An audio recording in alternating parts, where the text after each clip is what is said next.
আজকে আপনারা দেখেছেন যে একটা ন্যাক্কারজনক আক্রমণ করার চেষ্টা হয়েছে এবং ছাত্র জনতা সেটাকে প্রতিহত করছে। প্রতিহত করার দায়িত্ব সরকারের।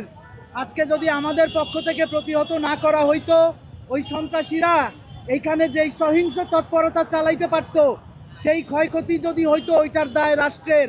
সুতরাং শাহবাগ থানার পুলিশ যে নিষ্ক্রিয় ছিল সেইটার আমরা তীব্র নিন্দা জানাই। ভবিষ্যতে আমাদের দায়িত্ব না এটা যে আমরা সবসময় আমাদেরকে রক্ষা করা আমাদের দায়িত্ব না, তাহলে রাষ্ট্রে আমরা কেন বাস করি?